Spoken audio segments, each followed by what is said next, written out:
الحمد لله رب العالمين والعاقبة للمتقين والصلاة والسلام على سيدنا محمد وعلى آله وأصحابه أجمعين أما بعد فقد قال الله تعالى في القرآن الكريم بعد أعوذ بالله من الشيطان الرجيم بسم الله الرحمن الرحيم يا أيها الذين آمنوا إن جاءكم فاسق بنبأ فتبينوا وأن تصيبوا قوما بجهالة فتصبحوا على ما فعلتم نادمين صدق الله العلي العظيم. புகழும் புகழ்ச்சியும் ஏகனாகிய அல்லாஹ் ஒரு மீது உண்டாகட்டுமாக. சலாமற்ற கருணையும் சாந்தி என்ற இடத்தும் நமது கண்மணி நாயகம் ரசூலுல்லாஹி ஸல்லல்லாஹு அலைஹி வஸல்லம் அவர்கள் மீதும் அவருடைய அடிச்சுவடுகளை அப்படியே பின்பற்றிய உத்தம சத்திய சஹாபாக்கள், தாபிஈன்கள், தபஅ தாபிஈன்கள், நாதாக்கள், சுஹதாக்கள், குறிப்பாக இப்பொழுது மிக்க ரமலான் மாதத்தில் ஒன்று கொடுக்கக்கூடிய நம் அனைவர்கள் மீதும் அல்லாஹ்வின் அருள் என்றென்று வற்றாத நன்றி நிலவட்டுமாக. ஆமீன். கண்ணியத்திற்குரிய அல்லாஹ்வின் நல்லடியார்களே, இன்று சூரத்துல் ஹுஜராத் இன்னும் சில சூறாக்கள் ஓதப்பட்டன. இந்த சூரத்துல் ஹுஜராத்தை பொறுத்தவரை அல்லாஹ் ரப்பல் ஆலமீன் ஏராளமான விஷயங்களை இதில் நமக்கு காட்டியிருக்கின்றார். ஹுஜராத் என்று சொன்னால் அறைகள் என்று பொருள். இது நாயகம் ஸல்லல்லாஹு அலைஹி வஸல்லம் மனைவிமார்களுடைய அறைகளை குறிக்கும். இந்த சூராவின் ஆரம்பத்தில் நாயகம் ஸல்லல்லாஹு அலைஹி வஸல்லம் கண்ணியம் மரியாதையை பற்றி அல்லாஹ் ரப்பல் ஆலமீன் கூறி காட்டியிருக்கின்றார். அந்த காலத்துல நாயகம் ஸல்லல்லாஹு அலைஹி வஸல்லம் அவர்களை சில பேர் பெயர் சொல்லி அழைப்பார்கள். நாயகம் ஸல்லல்லாஹு அலைஹி வஸல்லம் அவர்களை நீங்க பெயர் சொல்லி அழைக்காதீங்க, அல்லாஹ்வுடைய தூதர் என்று அழைங்கள் என்பதாக அல்லாஹ் ரப்பல் ஆலமீன் ஆரம்ப சில வசனங்கள் கூறி காட்டியிருக்கின்றார். அதே சமயத்துல இன்னும் இந்த சூராவில் அல்லாஹ் ரப்பல் ஆலமீன் சமூக ஒழுக்கங்களை பற்றியும் இன்னும் பல மனிதனுக்கு ஏற்ற மனிதன் பின்பற்ற வேண்டிய அவன் பாவத்திலும் தவிர்த்து கொள்ள வேண்டிய ஏராளமான விஷயங்களை கூறி காட்டியிருக்கின்றான். அதாவது மைனா அல்லாஹ் ரப்பல் ஆலமீன் இதுல வதந்திகளை பரப்பாதீர்கள் என்பதாக ஒரு ஆயத்தை தெளிவான முறையில் கூறி காட்டியிருக்கின்றான். இன்னைக்கு பார்க்கலாம், மொபைல்கள்ல வதந்திகள் எந்த அளவுக்கு வேகமாக பரவி கொண்டிருக்கிறது. இப்ப நடக்கக்கூடிய சூழ்நிலை பார்க்கும் பொழுது அது உண்மையா பொய்யா என்பதாக தெரியாமல் நாங்களும் அதை சேர் செஞ்சு கொண்டிருக்கோம். ஒரு கால் அது உண்மை இல்லை என்று சொன்னால் அதனுடைய மிகப்பெரிய பாவி, அதனுடைய மிகப்பெரிய பாவத்தினுடைய செயல் நம்ம மீது உண்டாகிடும். அதை விட்டு அல்லாஹ் நம்மளை பாதுகாக்க வேண்டும். ஒரு சமூகத்தில் புதிதாக இஸ்லாத்துக்கு வந்த ஒரு கூட்டம், அந்த கூட்டத்தில் ஜகாத்தை வசூலிப்பதற்காக வேண்டி அல்லாஹ்வுடைய தூதர் நாயகம் ஸல்லல்லாஹு அலைஹி வஸல்லம் ஒரு சஹாபிய அனுப்பி வைக்கிறாங்க. இந்த சஹாபி அவங்கள்ட்ட ஜகாத்தினுடைய வசூல் பண்றதுக்காக வேண்டி போறாரு. அந்த மக்கள் இவரை வரவேற்பதற்காக வேண்டி இந்த ஊர்ல எல்லாம் ஒண்ணு கூடி நிக்கிறாங்க. இத பார்த்துட்டு இவங்க கிட்டே போல, இவங்க எல்லாம் ஒண்ணு கூடி நிக்கிறத பார்த்துட்டு திருப்பி வேகமா உடையாந்துறாரு. உடையாந்து வந்து எங்க நம்மள அடிச்சிருவாங்களோ என்பதாக பயந்து கொண்டு நேரா வந்து இவர் நாயகம் ஸல்லல்லாஹு அலைஹி வஸல்லம் அவர்கிட்ட என்ன சொல்லிட்டாரு அப்படின்னா, நாயகம் ஸல்லல்லாஹு அலைஹி வஸல்லம் அந்த ஊருக்கு போனேன், அவங்க ஜக்காத்தை தரமாட்டுறாங்க, அவங்க அடிக்க நிக்கிறாங்க என்ன என்பதாக சொன்ன உடனே நாயகம் ஸல்லல்லாஹு அலைஹி வஸல்லம் என்ன இதை அப்படி செய்ய மாட்டாங்களே என்பதாக யோசிச்சு நாம ஒரு போர் செஞ்சிருவோம், அவங்கள்ட்ட நம்ம என்ன செய்வோம், ஒரு போர் செஞ்சிருவோமா, ஜக்காத் தரமாட்டாங்கன்னு சொல்லிட்டு யோசிச்சு கொண்டு இருக்கும் பொழுது அந்த மக்களே வந்துடுறாங்க நாயகம் ஸல்லல்லாஹு அலைஹி வஸல்லம் சபைக்கு. அப்ப வந்து சொல்றாங்க, யா ரசூலுல்லாஹ், இவர் ஜகாத் வாங்குவதற்காக நீங்க அமுச்சு வச்சுக்கிறது தெரியும், நாங்க ஒரு வரவேற்பதற்காக நிக்கிறோம், இவரை பார்த்து பயந்து ஓடிட்டாரு இவரு. உடனே நாயகம் ஸல்லல்லாஹு அலைஹி வஸல்லம் பாக்குறாங்க. உடனே அல்லாஹ் ரப்பல் ஆலமீன் ஒரு ஆயத்தை இறக்குறான். யா அய்யுஹல்லதீன ஆமனூ இன் ஜாஅக்கும் ஃபாஸிகும் பினபஇன், அதாவது ஒரு பொய்யான விஷயம் உங்களுக்கு வந்துச்சுனா, அதாவது ஒரு பொய்யான விஷயம் உங்களுக்கு வந்துச்சு என்று சொன்னாக்கா ஃபதபையனு, அதை என்ன செய்யுங்க, நீங்க தெளிவுபடுத்துங்க. அதை தெளிவில்லாமல் நீங்க என்ன செஞ்சிடாதீங்க, தப்பான முடிவு எடுத்துறாதீங்க நல்லா சொல்றான். இன்னைக்கு தேவையில்லாத வதந்திகள் நம்முடைய நாட்டில் பரவி கொண்டிருக்குது.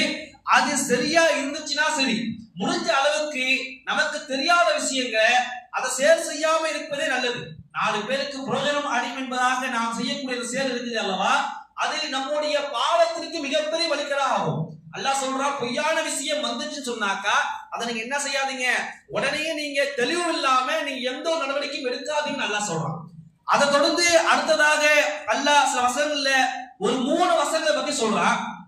ஒரு 3 விதமான விஷயங்களை இந்த உம்மத்துக்கு அல்லாஹ் ரப்பல் ஆலமீன் வழங்குறான். அதுல கேலி பேசாதீங்க என்பதாக அல்லாஹ் சொல்றான். அதாவது அடுத்த நபரை பத்தி நீங்க இலக்காரமாக கேலியாக பேசாதீங்க. இந்த சூரத்துல் ஹுஜராத்ல மிக முக்கியமான ஆயத்து இதுதான். நீங்க என்ன செய்யாதீங்க, கேலி செய்யாதீங்க. அதாவது அல்லாஹ் ரப்பல் ஆலமீன் சில வசனங்களை, அதாவது குர்ஆன்ல ஒரு வசனம் ஆண்பாலை ஆண்களை குறிக்கும் விதமாக ஒரு வசனம் வந்துச்சுன்னு சொன்னாக்கா அது ஆண்களுக்கும் பொருந்தும் பெண்களுக்கும் பொருந்தும். ஆனா அல்லாஹ் ரப்பல் ஆலமீன் சில வசனத்தை சொல்லும் பொழுது ஆண்களுக்கு தனியா சொல்லுவான், பெண்களுக்கு தனியா சொல்லுவான். இந்த பார்வையினுடைய விஷயத்துல சொல்லுவான், எந்த ஒரு ஆணும் எந்த ஒரு பெண்ணையும் பார்க்காதீங்கன்னு சொல்லுவான். அதே சமயத்துல எந்த ஒரு பெண்ணும் எந்த ஒரு ஆணையும் பார்க்காதீங்க. அந்த மாதிரி சில விஷயங்களை சொல்லும் பொழுது ஆணுக்கு தனியாக பெண்ணுக்கு தனியாக சொல்லுவான். அதே போன்று இந்த கேலி கிண்டல் செய்யக்கூடிய விஷயத்தை, புறம் பேசக்கூடிய விஷயத்தை பற்றி சொல்லும் பொழுது அல்லாஹ் ரப்பல் ஆலமீன் ஆண்களுக்கும் தனியாக பெண்களுக்கும் தனியாக சொல்றார். நீங்க யாரை பற்றியும் கேலி கிண்டல் செய்யாதீங்க, யாரை பற்றியும் கேலி கிண்டல் செய்யாதீங்கன்னு சொல்றான். இப்போ இதுல ஒரு 3 விஷயமான விஷயங்கள். முதல்ல நாம அனைத்து நபர்களின் மீதும் நல்லெண்ணம் வைக்க வேண்டும். அடுத்தபடியாக நாம யாரையும் என்ன செய்யக்கூடாது, எவருடைய குறையும் ஆராயக்கூடாது. முதல்ல நாம அனைத்து நபர்கள் மீது நல்லெண்ணம் வச்சாலே யாருடைய குறையும் ஆராய மாட்டோம். மூணாவதாக யாருடைய குறையும் நம்ம ஆராயாம இருந்தாலே நாம அவரை பத்தி புறம் பேச மாட்டோம். இந்த 3 விஷயம் நடக்க வேண்டும் என்று சொன்னால் நம்முடைய அசல் மைண்ட் சரியாகணும். அதாவது நாம அனைத்து நபர்கள் மீது நல்லெண்ணம் வச்சுட்டோம்னு சொன்னாக்கா நாம யாருடைய குறையும் ஆராய மாட்டோம். இப்ப யாருடைய குறையும் நம்ம ஆராயாம இருந்துட்டோம்னு சொன்னாக்கா நாம யாரை பத்தியும் புறம் பேச மாட்டோம். இதுதான் அல்லாஹ் ரப்பல் ஆலமீன் வரக்கூடிய ஆயத்துல மிக தெளிவாக சொல்றான். அதாவது ஒரு நபர் என்ன செய்யறாரு, அவருடைய மனைவி அவரை பார்த்து சொல்றாங்க, உங்களுடைய நண்பர்கள் எல்லாம் நல்லவங்க கிடையாது, கெட்டவங்க.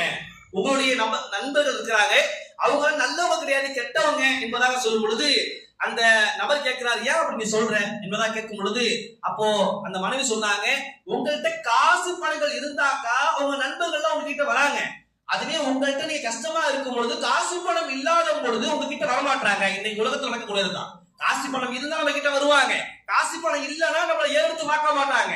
அப்போ இப்படியாப்பட்ட சூழ்நிலையில இந்த விஷயத்தை நாம எப்படி அணுகணும் என்பதை நாயகம் ஸல்லல்லாஹு அலைஹி வஸல்லம் சம்பவத்தின் மூலமாக தெளிவாக சொல்றாங்க.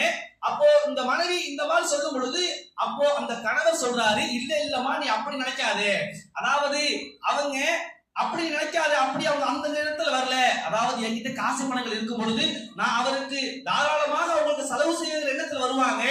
எனக்கு என்கிட்ட காசு பணம் இல்லாத பொழுது எங்கே அவங்க வந்துட்டாங்க என்பதற்காக வேண்டி நான் யாருக்கையாவது கடன் வாங்கி கொடுத்துருவேனோ, அதனால நான் சிரமப்பட்டுருவேனோ என்ற என்னுடைய சிரமத்தை தவிர்ப்பதற்காக வேண்டித்தான் அவங்க என்கிட்ட வராம இருக்காங்களே ஒழிஞ்சு காசு இல்லை என்கிட்ட வரல. அவங்க எந்த இடத்துல வராங்க போறாங்க அது முக்கியம் இல்ல. ஆனா நாம் நல்லெண்ணெய் வைக்கணும். நம்ம கிட்ட காசு பணம் இல்லைன்னு சொல்லி வராம இருக்காங்கன்னா நாம இப்படி நினைக்கணும், நம்ம கிட்ட காசு பணம் இல்லைன்னு வரல, நாம வந்துட்டாக்கா நாம ஏதாவது ஒரு செலவு செய்வோம், அதனால நமக்கு கஷ்டம் ஏற்பட்டுமோ அதனாலதான் வராம இருக்காங்கன்னு சொல்லிட்டு அடுத்தவர்கள் மீது நாம் நல்லெண்ணெய் வைக்க வேண்டும். அப்படி நல்லெண்ணெய் வச்சுட்டாலே நாம யாருடைய குறையும் ஆராய மாட்டோம். ஆக நாம யாருடைய குறைகளையும் ஆராயக்கூடாது. இன்னைக்கு அடுத்தவர்கிட்ட என்ன குறை இருக்கு என்பதாக நம்ம ஆராயக்கூடிய சூழ்நிலை இந்த உலகத்தில் இருக்குது. அப்படியாப்பட்ட சூழ்நிலை விட்டும் நாம மாறி இருக்கணும். ஏன்னு சொன்னா அல்லாஹ் ரப்புல் ஆலமீன் மனிதனுடைய குறையை மறைக்கிறான். வறுமை நாள்ல அல்லாஹ் என்ன செய்வான்னு சொன்னாக்க விசாரிப்பான். அப்படி விசாரிக்கும் பொழுது அப்போ அல்லாஹ் கேட்பான், நான் உன்னை விசாரிக்கட்டுமா இல்ல உன்னுடைய தாயை விட்டு விசாரிக்க சொல்லட்டுமா? மனிதர்கிட்ட கேட்பான், நான் உன்னை விசாரிக்கட்டுமா இல்ல தாயை விட்டு விசாரிக்க விட்டுமா கேட்கும் பொழுது அந்த மனிதன் சொல்லுவானா, யா அல்லாஹ் யா ரஹ்மான் நீனே விசாரி, நீ தான் கருணையாள, என்னுடைய தாய் கூட அந்த அளவுக்கு கருணை என் மீது இருக்குமா என்னன்னு தெரியல, அவங்க என்ன தண்டிச்சிருவாங்க செஞ்ச பாவத்தினால, நீ என்ன செய்யி, நீ என்ன என்கிட்ட நீ கேள்வி என்பதாக, நீ என்ன விசாரி என்பதாக ஒரு மனிதன் சொல்லுவானா. ஏன் சொன்னாக்கா நாம ஒவ்வொரு நாளும் ஒவ்வொரு செயலும் செய்யக்கூடிய பொழுது பிஸ்மில்லாஹிர் ரஹ்மானிர் ரஹீம் என்ற வார்த்தையை கொண்டு சொல்றோம். உலமாக்கள் சொல்றாங்க, இந்த பிஸ்மில்லாஹிர் ரஹ்மானிர் ரஹீம்க்கு விளக்கம் சொல்லும்போது ரஹ்மான் என்ற வார்த்தை இருக்குது அல்லவா, இந்த வார்த்தைக்கு விளக்கும் பொழுது சொல்லுவாங்க, ரஹ்மான் என்றால் அதாவது ரஹ்மான் அல்லாஹ்வுடைய பேரு, இரக்க முடியவன். அவன் எந்த அளவுக்கு இரக்க முடியவன் என்று சொன்னாக்கா இந்த உலகத்துல எவ்வளவு பெரிய பாவம் செஞ்சாலும், ஒரு மனுஷன் எவ்வளவு பெரிய பாவம் செய்திருந்தாலும் அந்த பாவத்தை மன்னிக்க கூடிய இரக்கம் உள்ளவன் ரஹ்மான் அல்லாஹ். அதனாலதான் அந்த ரஹ்மானுக்கு அவ்வளவு பெரிய பேரு. ரஹீம் அப்படின்னு சொன்னாக்கா அது உடைய விளக்கத்தை சொல்லும் பொழுது ஒரு மனிதன் மீண்டும் மீண்டும் பாவம் செஞ்சாக்கா, மீண்டும் மீண்டும் மறுபடியும் சாவம் செஞ்சுக்கிட்டே இருக்கிறான். பாவம் செய்யறான், தௌபா கேட்கிறான், திரும்பி பாவம் செய்யறான், திரும்பி தௌபா கேட்கிறான். எத்தனை முறை அவன் மீண்டும் மீண்டும் பாவம் செய்தாலும் அதையும் மன்னிக்க கூடியவன் அல்லாஹ். அதனாலதான் எந்த நல்ல காரியம் ஆரம்பிக்கும் பொழுதும் இந்த வார்த்தைகளை கொண்டு ஆரம்பிக்கணும். இது நாளைக்கு மறுமையில நமக்கு மிகப்பெரிய சிபாரிசாக இருக்கும் என்பதாக உலமா பெருமக்கள் சொல்லுவாங்க. அந்த அடிப்படையில ரஹ்மான் மற்றவருடைய குறையை ஆராய்வதை விட்டு எவ்வளவு வல்லமிக்க, எவ்வளவு பெரிய வல்லமை மிக்க என்று சொன்னால், அதாவது ஒரு மனிதனை அல்லாஹ் நாளை மறுமை நாள்ல கூப்பிட்டு அவனுடைய ஏடுகளை அவன்கிட்ட கொடுப்பானா. அப்ப ஒரு மனிதன் பார்ப்பானா, அவன் மனிதனை பார்க்கும் பொழுது அவனுடைய ஏற்று நன்மையான விஷயங்களா இருக்கும். அதை பார்த்த மனசுக்குள்ள குளிர்ந்துடும். இதை பார்த்துட்டு என்ன செய்வானா அந்த மனிதன், சரியா செய்வான் அல்லாஹ்க்கு. இந்த விஷயம் அந்த அடியானுக்கும் அல்லாஹ்வுக்கும் மத்தியில் நடைபெறக்கூடிய விஷயம். மக்கள் எல்லாமே பின்னாடி இருப்பாங்க, இங்க என்ன நடக்குதுன்னு தெரியாது, இது சஜிதா செய்யறாரு, இந்த விஷயங்கள் மட்டும் அவங்களுக்கு தெரியும். திருப்பி நீ சஜா செஞ்சது போதும் எஞ்சிருப்பான் அல்லாஹ் சொல்லுவான். உடனே அந்த மனிதர் எஞ்சிருப்பாரு, எந்திரிச்சு அதுக்கப்புறம் பிரட்டி பார்ப்பான்னு சொல்லும் பொழுது அதுக்கப்புறம் அவர் செஞ்ச பாவங்களா எழுதிருக்குமா. அவர் செஞ்ச பாவங்களா எழுதின உடனேயே மனசு ரொம்ப நொந்து போயிடுவாரு. நொந்து போய் அல்லாஹ்வை பார்ப்பதற்குள் வைக்கப்படுவார். அந்த அளவுக்கு இவ்வளவு பாவம் செஞ்சிக்கமே, இவ்வளவு விஷயங்கள்லாம் எழுதப்பட்டிருக்குதே என்பதாக வருந்தும் பொழுது அல்லாஹ் ரப்பல் ஆலமீன் சொல்லுவானா, உன்னுடைய பாவங்கள் எல்லாம் மன்னிச்சுட்டேன், உன்னுடைய பாவங்கள் எல்லாம் மன்னிச்சுட்டேன் என்பதாக சொல்லும் பொழுது அந்த மனிதர் என்ன செய்வாரா, இந்த பாவத்தை மன்னிச்சதற்காக மனுஷன் சரியா வருவாராம். இந்த காட்சிய அந்த நபர்கள் எல்லாம் பார்த்துட்டு என்ன நினைப்பாங்க தெரியுமா, இவரு மிகப்பெரிய பாவம்னா என்னன்னு தெரியாத நபர், 2 முறை அல்லாஹ்வுக்கு நன்றி செலுத்துறாரு, இவர்கிட்ட பாவமே இல்லை என்பதாக வழங்குவாங்க.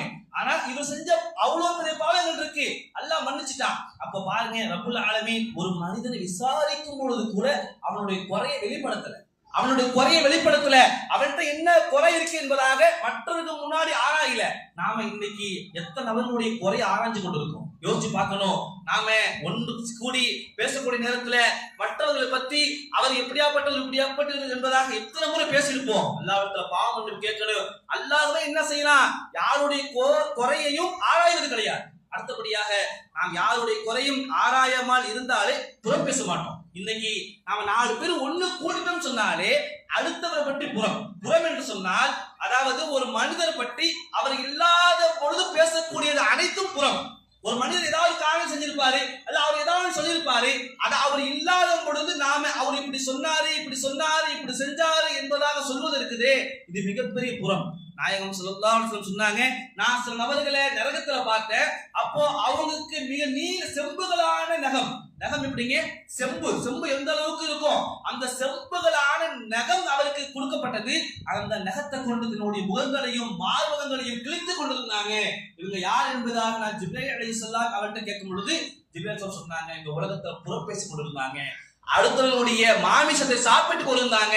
அதாவது ஒரு தாபியி, அவருடைய கனவுல ஒரு கருப்பு கலர் இறைச்சி வைக்கப்பட்டது, இது சாப்பிடும் என்பதாக சொல்லப்பட்டுச்சு. இது என்ன என்பதாக கேட்கும் பொழுது அப்போ அது சொல்லப்பட்டுச்சு, நீங்க அடுத்தவரை பற்றி புறம் பேசிக் கொண்டிருந்தீங்க, அவருடைய மாமிசத்தை சாப்பிட்டு கொண்டிருந்தீங்க என்பதாக கனவுல காட்டும் பொழுது நான் யாரை பத்தியும் பேசவே இல்லையே என்பதாக அந்த மனிதர் சொன்னார். அப்ப சொல்லப்பட்டுச்சு, நீங்க பேசக்கூடிய சபையே இருந்தீங்க, பேசக்கூடிய சபையே இருந்தீங்க என்று சொல்லப்பட்டுச்சு. அப்போ புறம் பேசுவது மட்டுமல்ல, புறம் பேசக்கூடிய நபர்களுடைய சபையில் நாம இருந்தாலும் அதனுடைய பாவம் நமக்கு எழுதப்படும் என்பதாக அந்த மனிதர், அந்த தாபியி அந்த விஷயத்தை கனவுல பார்த்த உடனே முடிவு பண்ணாரு, என்னுடைய வாழ்நாள்ல நான் யாரையும் புறம் பேச மாட்டேன், புறம் பேசக்கூடிய சபையிலேயே நான் அமர மாட்டேன். அப்போ யாராவது 2 நபர்கள் நாம எல்லாம் பேசிட்டு இருக்கோம், 3ஆவதா ஒரு நபரை பத்தி பேச்ச இழுக்கிறாங்க சொன்னாக்கா அவரை பத்தி பேசாத அப்புறம் முதல்ல நம்ம தடுக்கணும். அதையும் மீறி அவங்க பேசுறாங்கன்னு சொன்னாக்கா நாம அல்ஹம்துலில்லாஹ் எட்ட வந்துடணும். அப்படி இல்லைன்னு சொன்னாக்கா அல்லாஹ் பாதுகாக்கணும். நாம புறம் பேச மாட்டோம், ஆனா புறம் பேசக்கூடியவருடைய அந்த பாவத்துல அல்லாஹ் ரப்பல் ஆலமீன் நம்மையும் சேர்த்துடுவான். அதை விட்டு அல்லாஹ்விட்ட நாம பாதுகாப்பு தரணும். அதே போன்று அல்லாஹ் இந்த வசனத்தை தொடர்ச்சியா சொல்லும் பொழுது அடுத்தபடியா சொல்லுவான், யா அய்யுஹன் நாஸ் மக்களே இன்னா ஹலக்னாக்கும் மின் தக்கரின் உன்ஸா, உங்களை நாங்க ஆண் பெண் என்ற அந்த படைப்பிலிருந்து நாம் உங்களை படைத்தோம். வஜஅல்னா ஷுஊபன் வ கபாயில, நாம் உங்களை எப்படி ஆக்கணும் என்று சொன்னாக்கா, உங்களை சில குடும்பங்களாக ஆக்கணும், சில கோத்திரங்களாக ஆக்கணும். உங்களுக்கு சொல்லிட்டு ஒரு குடும்பம் கொடுக்கப்பட்டது, ஒரு கோத்திரங்கள் கொடுக்கப்பட்டது. இது எதுக்கும் கொடுக்கப்பட்டுச்சு? அதாவது நீங்கள் எந்த கோத்திரத்தை சார்ந்தவர்கள் என்பதை நாம் அறிவதற்காக வேண்டி கொடுக்கப்பட்டது. தவிர இந்த நபர்கள் சிறந்தவர்கள், இந்த குடும்பத்தில் பிறந்தால் அவர்கள் சிறந்தவர்கள், இந்த கோத்திரத்தில் பிறந்தால் அவர்கள் சிறந்தவர்கள் என்பது கிடையாது. அல்லாஹ் தெளிவா சொல்லிட்டான். அப்போ யாரும் உயர்ந்தவர் கிடையாது, யாரும் தாழ்ந்தவர் கிடையாது. அல்லாஹ்விடத்துல நாம எதை கொண்டு உயரும் என்று சொன்னாக்கா, ஒரு முறை நாயகம் ஸல்லல்லாஹு அலைஹி வஸல்லம் இதே போன்று ஒரு மஜ்லிஸ்ல அமர்ந்திருக்கும் பொழுது அபூதரை அழைத்தாங்க. அபூதரே, இங்க அமர்ந்திருக்கக்கூடியவர்களே மிக கண்ணியமான நபர் யார், மிக அந்தஸ்தில் உயர்ந்த நபர் யார் என்பதாக கேட்கும் பொழுது அவர் சுத்தி முத்தி பார்த்து, ஒரு நபரை, இவர் ரொம்ப அழகான மனிதரா இருக்கிறாரு, இவருடைய தோற்றம் அழகாக இருக்குது, இவர் அழகான ஆடை அணிந்து கொண்டிருக்கிறார், இவர்தான் சிறந்த மனிதர் என்பதாக நான் நினைக்கிறேன் என்பதாக சொல்லும் பொழுது, அப்ப அல்லாஹ்வுடைய தூதர் நாயகம் ஸல்லல்லாஹு அலைஹி வஸல்லம் கேட்டாங்க, இதிலேயே மிகவும் தாழ்ந்தவர் உங்களுக்கு யார், இதுல மிகவும் தாழ்ந்தவர் யார் என்பதாக கேட்கும் பொழுது, ஒரு மூலையில ஒரு நபர் கிழிந்த ஆடைகளை அணிந்து கொண்டு அவர் உட்கார்ந்திருந்தாரு. அவரை பார்த்து அபூதர் சொன்னாங்க, இவர் தான் தாழ்ந்தவர் என்பதாக நினைக்கிறேன். அப்போ நாயகம் ஸல்லல்லாஹு அலைஹி வஸல்லம் அவங்க சொன்னாங்க, ஓ அபூதரே, இங்க உட்கார்ந்திருக்கார் அல்லவா, ஆடை கிழிந்து உட்கார்ந்திருக்கார் அல்லவா, நீ தாழ்ந்தவர் சொன்னீ அல்லவா, இவரை போன்று பூமியில் எத்தனை மனிதர்கள் நிறைந்திருந்தாலும் இவருக்கு ஈடாக யாரும் வர முடியாது என்பதாக சொன்னாங்க. அப்போ நாம இந்த கோத்திரத்தை சார்ந்து, இந்த குடும்பத்தை சார்ந்து நாம என்ன செய்ய முடியாது? பெருமை பாராட்ட முடியாது. அல்லாஹ் சொல்றான், இன்ன அக்ரமக்கும் இந்தல்லாஹ், உங்களுடைய கண்ணியம் இருக்குது அல்லவா, இன்ன அக்ரமக்கும் இந்தல்லாஹி அத்தகாக்கும், அது உங்களுடைய தக்வாவை கொண்டுதான் அல்லாஹ்வை நிர்ணயிக்க முடியும். ஆக நம்முடைய தக்வாவை கொண்டுதான் நாங்க அல்லாஹ்விடத்துல அந்தஸ்த உயரக்கூடிய பாக்கியம் நமக்கு கிடைக்கும். அப்போ அல்லாஹ்விடத்துல நாம் தக்வா உடையவர்களாக ஆக வேண்டும் என்று சொன்னால், அல்லாஹ்விடத்துல நாம் தக்வா உடையவர்களாக ஆக வேண்டும் என்று சொன்னால், இந்த உலகத்தில் வாழக்கூடிய காலங்கள்ல நன்மையான விஷயங்களை ஏவணும், மக்களுக்கு நன்மையான விஷயங்களை நாம செய்யணும். அதுக்கு மாறாக குர்ஆனுடைய ஆயத்தில் சொல்லப்பட்டது மாதிரி நாம யார் மீதும் கெட்டெண்ணம் வைக்க கூடாது, அனைத்து நபர்கள் மீதும் நல்லெண்ணம் வைக்க வேண்டும். அடுத்தபடியாக யாருடைய குறையும் ஆராயக்கூடாது. யாருடைய குறையும் நாம ஆராயாம இருந்தாலே அடுத்தவர்கள் புறம் பேசக்கூடிய வாய்ப்பை அல்லாஹ் பாதுகாத்துருவான். அப்ப நம்ம என்ன செய்யணும்? மூணாவதாக யாரை பற்றி புறம் பேசக்கூடாது. அடுத்தவர்கள் இல்லாத பொழுது அவரை பற்றி புறம் பேசக்கூடாது. எதை சொன்னோமோ, எதை கேட்டோமோ அதன்படி விளங்கி அமல் செய்யக்கூடிய பாக்கியத்தை வல்ல ரஹ்மான் நம் அனைத்து தந்தல் புரிவார்.